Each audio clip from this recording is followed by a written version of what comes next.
Praise the Lord. കർത്താവിൻ്റെ ധന്യ തിരുനാമം വാഴ്ത്തപ്പെടുമാറാകട്ടെ. ഞാൻ ക്രിസ്തുവിൽ സ്നേഹിക്കുന്ന എല്ലാ ദൈവമക്കൾക്കും ഒരു പ്രഭാത വന്ദനം കൂടെ അറിയിക്കുന്നു. 6-ാം മാസത്തിൻ്റെ 20-ാമത്തെ പ്രഭാതത്തിൽ സർവശക്തനായ ദൈവം നമ്മെ കൊണ്ടുവന്നല്ലോ. ലോകമെമ്പാടുമായിരുന്നു കൊണ്ട് ഈ ശുശ്രൂഷകളിൽ പങ്കാളികളാകുന്ന കർത്താവിൻ്റെ വിലയേറിയ ദാസിദാസന്മാർക്കും വാത്സല്യ കുഞ്ഞുങ്ങൾക്കും എൻ്റെ ഹൃദയത്തിൻ്റെ ആഴമേറിയ വന്ദനത്തെയും സ്നേഹത്തെയും ഒപ്പം പ്രാർത്ഥനയും അറിയിക്കുന്നു. കഴിഞ്ഞ നാളുകളിൽ അനേക വിഷയങ്ങൾക്ക് വേണ്ടി ഉപവാസത്തോടെ പ്രാർത്ഥനയോടുകൂടി ദിവസത്തിലായിരിക്കാൻ ദൈവം കൃപ നൽകി. ആമേൻ. ഈ നാളുകളിലും അനേക പ്രാർത്ഥന വിഷയങ്ങളുമായി ദൈവസന്നിധി ഞങ്ങൾ അടുത്തു വരുന്നു. വാത്സല്യ ദേവദാസന്മാരെ, ആമേൻ, നിങ്ങളുടെ വിലയേറിയ പ്രാർത്ഥനയാണ് ഓരോ ദിവസവും ആമേൻ വചനവുമായി നിങ്ങളുടെ അരികിൽ വരുവാൻ ദൈവം ആമേൻ എന്നെയും ബലപ്പെടുത്തുന്നത്. ആമേൻ. ഈ ദിവസം നമുക്ക് പ്രാർത്ഥനയോടുകൂടെ ദൈവസന്നിധിയിൽ അടുത്തു ചെല്ലാം. സങ്കീർത്തനക്കാരൻ പാടുന്നു, അവർ എൻ്റെ ബാല്യം മുതൽ പലപ്പോഴും എന്നെ ഉപദ്രവിച്ചു, എങ്കിലും അവർ എന്നെ ജയിച്ചില്ല. ഇസ്രായേൽ എന്ന ജാതി നേരിടുന്നത് പോലെ യാതനകളും ഉപദ്രവങ്ങളും ലോകത്തിൽ മറ്റൊരു ജാതിക്കും നേരിടേണ്ടതായി വന്നിട്ടില്ല.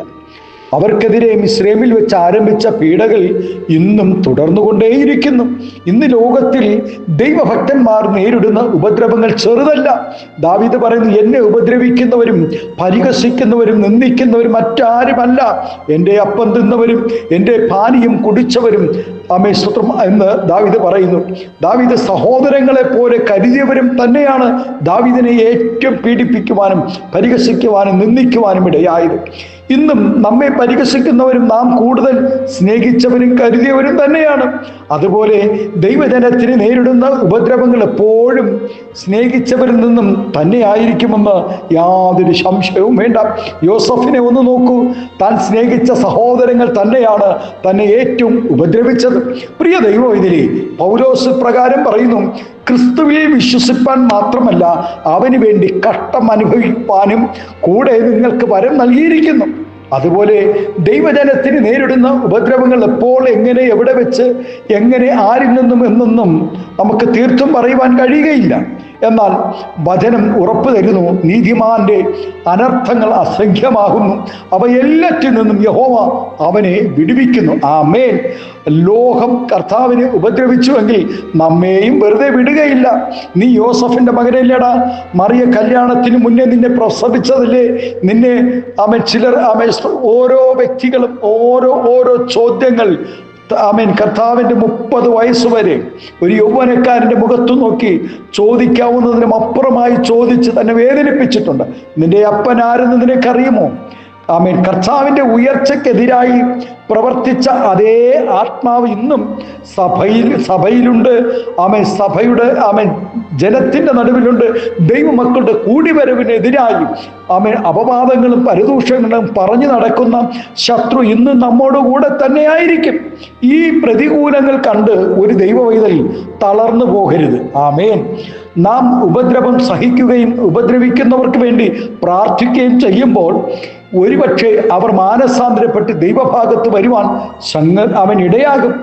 സ്തെഫാനോസിനെ കല്ലെറിഞ്ഞ് കൊന്നപ്പോൾ അവർക്ക് ഈ പാപം നിർത്തരുതോ എന്ന് പറഞ്ഞ് തൻ്റെ കൊലപാതകൾക്ക് വേണ്ടി അവൻ പ്രാർത്ഥിപ്പാനിടയായല്ലോ. അവൻ്റെ പ്രാർത്ഥനയുടെ ഫലമായിരിക്കാം പൗലോസ് മാനസാന്തരപ്പെട്ട് ഒരു അപ്പോസ്തലനായി തീർന്നത്.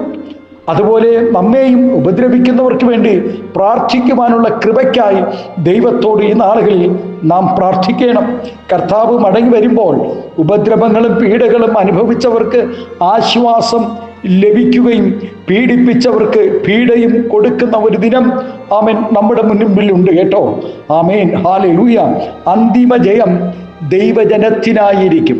ആ നല്ല നാളുകൾക്കായി നമുക്കൊരുങ്ങാം, കാത്തിരിക്കാം.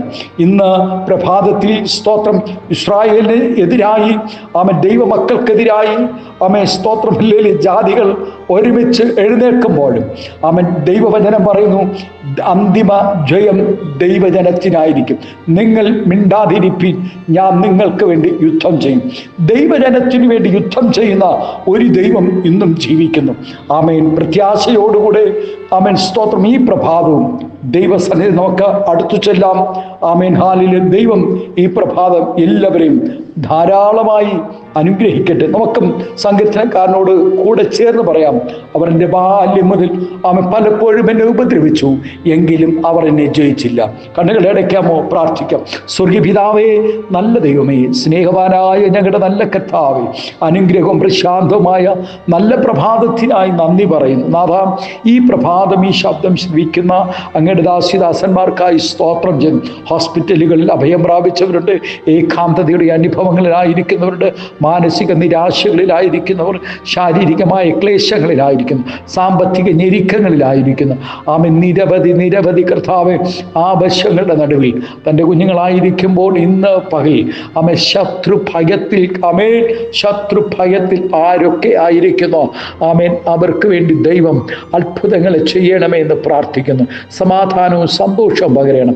എല്ലാവിധമായ ദൈവപ്രവൃത്തികൾ കണ്ട് സന്തോഷിപ്പാൻ പരിശുദ്ധാത്മാവ് സഹായിക്കണമേ. ഇന്ന് പ്രഭാതം ആമേൻ, എല്ലാ ലോകമെമ്പാടുമായിരിക്കുന്ന എല്ലാ ദൈവദാസന്മാരെയും ആമേൻ അനുഗ്രഹിച്ച് പ്രാർത്ഥിക്കുന്ന. ആത്മീയ ഭൗതിക നന്മകൾ നൽകി മാനിക്കണം, ആദരിക്കണം, അനുഗ്രഹിക്കണം. കർത്താവേ, കഴിഞ്ഞ നാളുകളിൽ ഞങ്ങളെ സ്നേഹിച്ചവർ, കൈച്ചാങ്ങിയവർ ആമേൻ എല്ലാവരും ഞങ്ങൾ ഓർക്കുന്നു. അവിടെ തലമുറകളെ അനുഗ്രഹിക്കണമേ, അവിടെ ഉപജീവന മാർഗത്തെ അനുഗ്രഹിക്കണമേ. എല്ലാവിധമായ നന്മകളും അനുഗ്രഹങ്ങളും നൽകി ആദരിക്കണം. ദൈവപ്രവൃത്തി കാണുവാൻ സഹായിക്കും, മഹത്വമെടുക്കും. യേശുവിൻ്റെ നാമത്തിൽ കൃപയോടെ പ്രാർത്ഥന കേൾക്കണമേ, സ്വർഗീയ നല്ല പിതാവേ. Amen, amen. Thank you. God bless you. ദൈവം എല്ലാവരെയും ഈ പ്രഭാതം ധാരാളമായി അനുഗ്രഹിക്കട്ടെ. Thank U.